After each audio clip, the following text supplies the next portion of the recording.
Hi guys, कैसे हो आप सब। आई होप आप सब ठीक होंगे। मैं भी बिल्कुल ठीक हूँ। और यूट्यूबर में किस किस की शादी लव मैरिज हुई है, मुझे कमेंट सेक्शन में ज़रूर बताइएगा।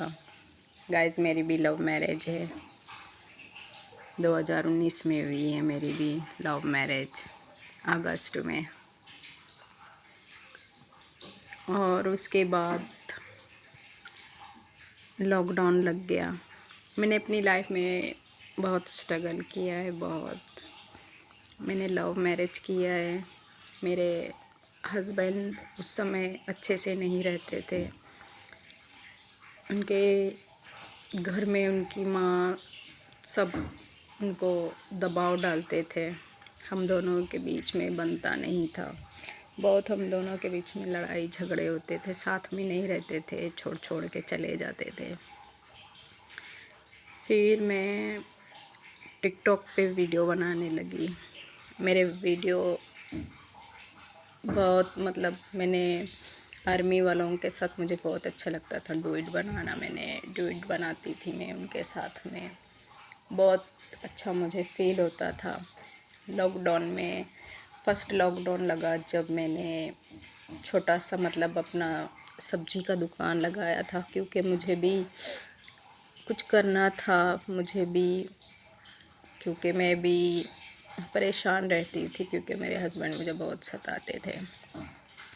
उसके बाद मैं सब्ज़ी बेचती थी, मैं अपना पेट पालती थी। 2 घंटे के लिए लॉकडाउन खुलता था शाम में। शाम के 2 घंटे मैं सब्ज़ी बेचती थी। सब्ज़ी बेचती थी, जैसे तैसे मैं अपना पेट पालती थी। मेरे हस्बैंड कभी मेरे साथ होते थे, कभी नहीं होते थे। कभी झगड़ा करके चले जाते थे अपनी माँ के पास, अपने घर पे रहते थे। एक एक महीना, 2 2 महीना मेरे पास नहीं आते थे, मेरे से बात नहीं करते थे। बोलते थे मेरे को तुम्हारे साथ नहीं रहना है, तुम्हारे साथ नहीं रहना है। फिर पता नहीं, फिर उनका गुस्सा ठंडा हो जाता था, फिर वो चले आते थे। ऐसे ही करते गए, ऐसे ही करते गए, ऐसे ही करते गए। उसके बाद मैंने सोच लिया कि अब मैंने अपने लिए जीना है, अपने लिए कुछ करना है। अपनी ज़िंदगी मुझे अपने हिसाब से जीना है। उसके बाद मैं सब्ज़ी बेची। सब्ज़ी कभी चलती थी, कभी नहीं चलती थी। उसमें भी बहुत नुकसान होता था। एक ऐसे इंसान थे, वो आज इस दुनिया में नहीं है। मुझे बहुत अफ़सोस है इस बात का, जिन्होंने मुझे फुल सपोर्ट किया था, बहुत ज़्यादा मेरी हेल्प किए थे लॉकडाउन में।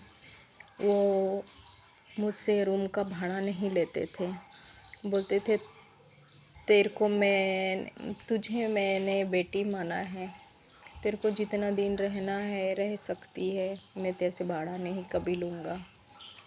तेरे को खाने पीने के लिए अगर पैसे की ज़रूरत है, राशन की ज़रूरत है, कोई चीज़ की ज़रूरत है तो मुझे बोल देना, मैं ला के दे दूँगा। तुझे परेशान होने की ज़रूरत नहीं है।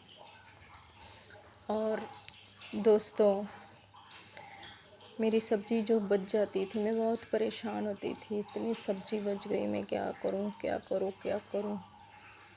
तो वो जब मेरे हस्बैंड अगर होते थे तो मेरे हस्बैंड बोलते थे मुझे गाड़ी चाहिए, गाड़ी चाहिए। तो मैंने उनके लिए गाड़ी ले दी थी लॉकडाउन से पहले, जब लॉकडाउन नहीं लगा था।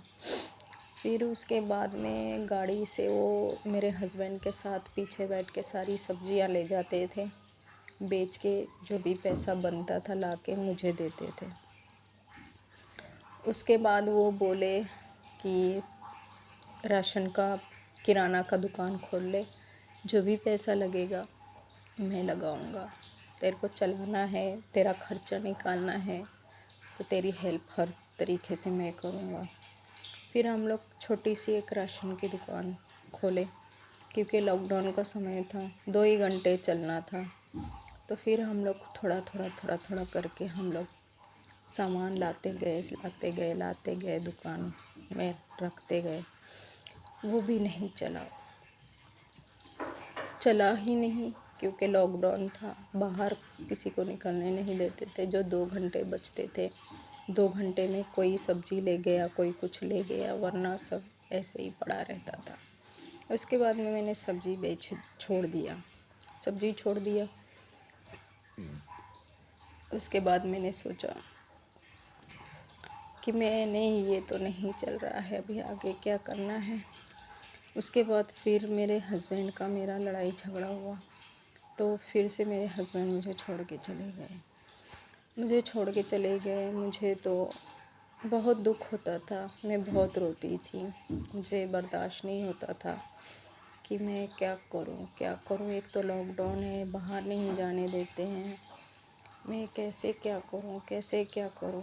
तो फिर जिसने मुझे अपनी बेटी बनाए थे, वो मुझे पूछते थे कि कुछ है घर में खाने के लिए, कुछ है, कुछ लाना है, कुछ देना है।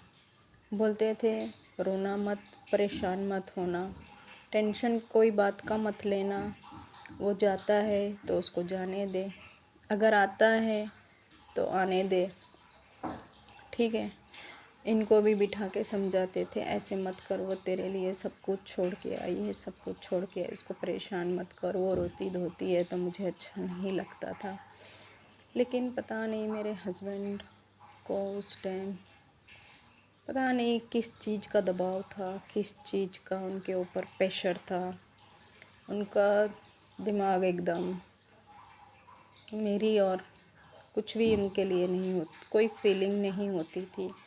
वो ये नहीं समझते थे कि एक औरत है, एक बीवी है, मैं इसको कैसे परेशान करूं। हमेशा मैं बहुत परेशान रहती थी, इतनी मैं परेशान रहती थी, मैं इतनी डिप्रेशन में मैं चली गई थी कि मैं कुछ बता नहीं सकती हूँ।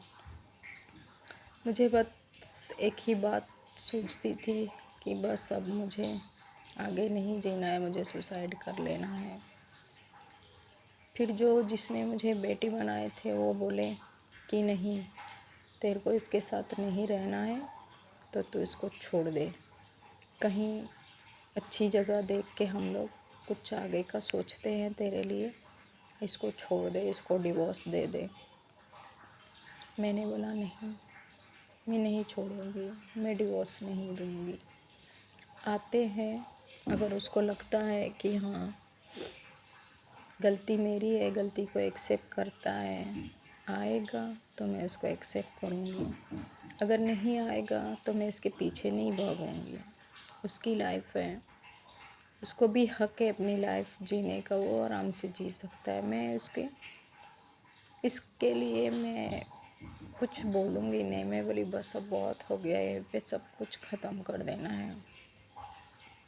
फिर कैसे कैसे दिन कटते गए, फिर थोड़ा सा लॉकडाउन का माहौल थोड़ा सा ठंडा होते गया, फिर से लॉकडाउन थोड़ा थोड़ा सा खोलते गया।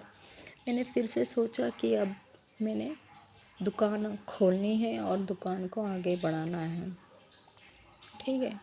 जो दुकान का सामान था उसी में थोड़ा बहुत सामान बढ़ा के मैंने फिर से राशन की दुकान खोली। तेल, चावल, आटा, दाल, टोटल सामान दुकान खोला। दुकान अच्छे से चलने लगी। रोज़ का 1500, 1600, 1700, 1800 रोज़ का हो जाता। चलने लगी। रूम का भाड़ा मैं वहाँ से रूम खाली कर दी, क्योंकि मुझे बहुत सताता था, परेशान करता था मेरा हस्बैंड। इसके बाद में मैंने वहाँ से रूम खाली कर दिया। दूसरा लॉकडाउन लगा, मैंने दूसरी जगह दुकान और रूम लिया भाड़े से। मैं वहाँ पे दुकान खोली। दुकान का भाड़ा था 2000 रुपया, रूम का भाड़ा था 3000 रुपया, महीने का 5000 रुपया। 1 महीना हो गया, 2 महीना हो गया, 3 महीना हो गया। भाड़ा जाता था तो दुकान का नहीं कुछ लाने के लिए बचता था, दुकान का कुछ ला लूँ तो भाड़ा मुझसे नहीं निकलता था। उसके बाद में मेरा हस्बैंड मुझसे लड़ झगड़ के चला गया था। आया 8 महीने बाद आया नहीं 8 महीने बाद। 8 महीने हो गए थे, ना तो इसका कोई फ़ोन था, ना तो कोई मैसेज था, ना तो कुछ था। मैंने इसी के चक्कर में पहले मेरे जो सिम थे दोनों तोड़ के मैंने फेंक दिया था कि मुझे इससे कोई कांटेक्ट नहीं रखना है, मुझे इससे कोई मतलब नहीं रखना है, मुझे इससे कोई लेना देना नहीं है। मैंने सिम निकाल के फेंक दिया। उसके बाद में मोबाइल भी नहीं था मोबाइल था मेरे पास, सिम नहीं था। सिम मैंने तोड़ के फेंक दिया था। 8-9 महीने बाद, 9 महीने बाद जैसे तैसे करके मैंने 7-8 महीने निकाले, वही घर में, वही रूम में, दुकान में। उसके बाद दूसरा लॉकडाउन लगने लगा धीरे धीरे से। फिर दुकान का मेरा सब चौपट होने लगा। सब चौपट होने लगा। फिर से मुझे पैसे की दिक्कत होने लगी। बाकी जो लेके गए थे वो लोग दे नहीं रहे थे पैसे। उसके बाद में मैंने एक सिम लिया।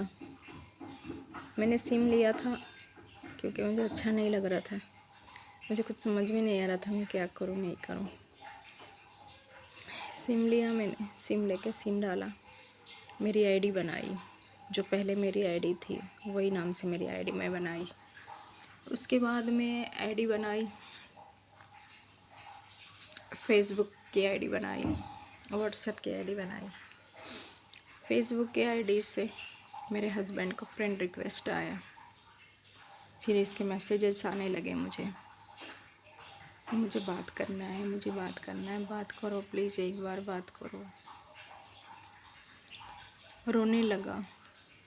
उसके बाद में मैंने मैसेंजर पे बात किया इसके साथ। पूछने लगा कैसी हो, क्या हो। मैं बोली मैं ठीक हूँ, तुम कैसे हो। तो बोला ठीक हो। मैं पूछी कहाँ हो, तो बोले सूरत में हूँ। तो मेरे ससुर और ये दोनों साथ में रहते थे, सूरत में कंपनी में ड्यूटी करते थे। उसके बाद में बोले मैं यहाँ पे काम कर रहा हूँ और तुम्हारे नंबर पे कॉल कर रहा हूँ, फ़ोन कर रहा हूँ, तुम्हारा नंबर लगता नहीं। मैं बोली नंबर मेरा नहीं है, मैंने तोड़ के फेंक दिया वो नंबर। मैंने दूसरा नंबर अभी लिया 1-2 दिन पहले। तो बोले नंबर मैसेज करो, मुझे बात करना है, तुमको देखना है। मैं बोली क्यों देखना है, मुझे नहीं देखना है तुमको।